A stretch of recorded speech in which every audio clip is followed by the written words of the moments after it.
जरांगे फडणवीसांवर खालच्या पातळीवर जाऊन बोलले हे निंदनीय आहे. बबनराव तायवाडे. 28 ऑगस्टला मराठा आरक्षणाच्या आंदोलनाला सुरुवात झाली तेव्हा जरांगे यांची मागणी होती की कुणबी नोंद असणाऱ्यांना ओबीसी प्रमाणपत्र द्या. पण लगेच त्यांनी मागणी बदलली आणि सरसकट कुणबी प्रमाणपत्राची मागणी केली. त्यानंतर राष्ट्रीय ओबीसी महासंघाने आंदोलन सुरू केलं. ओबीसीच्या आरक्षणाला धक्का लागू नये, सरसकट प्रमाणपत्र देऊ नये यासाठी आम्ही राज्यभर आंदोलन केलं. सरकार ओबीसींच्या मागण्यांसाठी सकारात्मक आहे. सरसकट ओबीसी प्रमाणपत्र सरकारने दिले नाही. जरांगे पाटील म्हणतात 57 लाख नोंदी सापडल्या, पण हे वास्तव नाही, कारण ह्या नोंदी 1966 पूर्वीच्या आहेत. जरांगे पाटील यांचं आंदोलन सुरू झाल्यावर महाराष्ट्रात 1,71,100 नवीन प्रमाणपत्र दिले आहे. यासुद्धा नवीन नोंदी नाही, मूळ ओबीसीतील लोकांच्या नोंदी आहेत. ज्या कायदेशीर नोंदी सापडल्या त्यांना आमचा कधीच विरोध नाही. परवाची जरांगे पाटील यांची प्रेस संपूर्ण राज्याने पाहिली. त्यांनी दोन्ही उपमुख्यमंत्री आणि मुख्यमंत्र्यांवर टीका केली. फडणवीसांवर ते खालच्या पातळीवर जाऊन बोलले हे शोभणारं नाही, निंदनीय आहे. त्यामुळे आता आंदोलनकर्ते आणि सरकारमधला संघर्ष सुरू झाला आहे. सर्वच सरकारने आम्हाला न्याय दिलेला आहे. ज्या 1-2 प्रलंबित मागण्या आहे, आम्हाला एवढं मान्य आहे की एकदा सरकारने आश्वासन दिल्यानंतर मागण्या एका दिवसामध्ये पूर्ण होत नाही. त्याला काही वेळ लागत असतो, सरकारला तो वेळ द्यावा लागतो. परंतु त्याची वारंवार पाठपुरावा करावा लागतो. ते पाठपुरावा करण्याची प्रक्रिया आमची सुरू आहे. म्हाडा आणि सिडकोमध्ये ओबीसीला आरक्षण नाही, त्याची सुद्धा मागणी आम्ही केलेली आहे. ते सुद्धा पूर्ण करण्याचं आश्वासन माननीय उपमुख्यमंत्र्यांनी आणि मुख्यमंत्र्यांनी आम्हाला दिलेलं आहे. मुख्यमंत्री, उपमुख्यमंत्री ओबीसीच्या मागण्यांबद्दल नेहमी सकारात्मक असतात आणि त्या पूर्ण करण्याकरता आम्हाला समर्थन देत असतात, साथ देत असतात.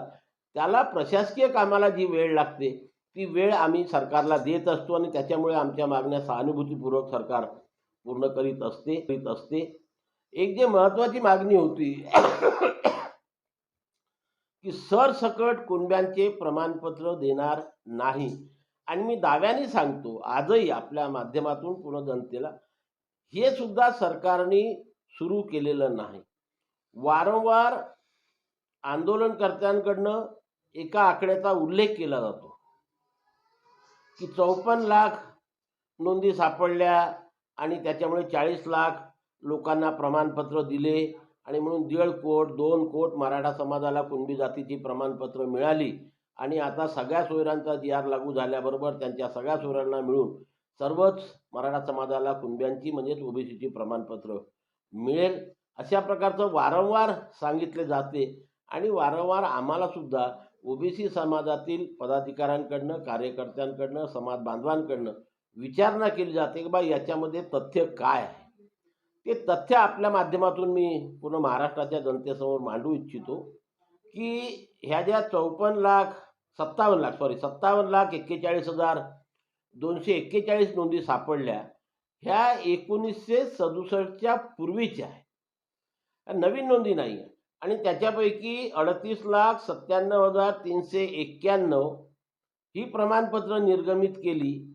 ही सुद्धा 1967 ते 2023 या कालावधीमध्ये निर्गमित केलेलं आहे.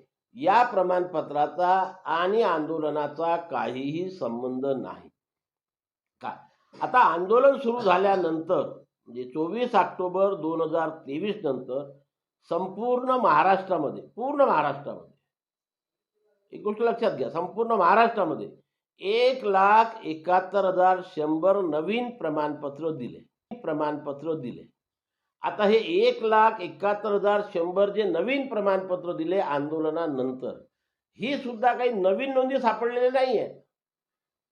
पद्धत अशी आहे की जेव्हा एखाद्या व्यक्तीचा मुलगा किंवा नातू, मुलगी किंवा नात ही 10वा वर्ग पास होते तेव्हा त्याला त्या मुलाचं किंवा नातनाचं प्रमाणपत्र काढावं लागते. माझ्याकडे जुनंच प्रमाणपत्र आहे, पण आता माझा मुलगा जर 10वा वर्ग पास झाला तर मला त्याचं प्रमाणपत्र आज काढावं लागते, माझ्या मुलीचं आज काढा. अशा पद्धतीने काढलेली ही प्रमाणपत्राची संख्या आहे.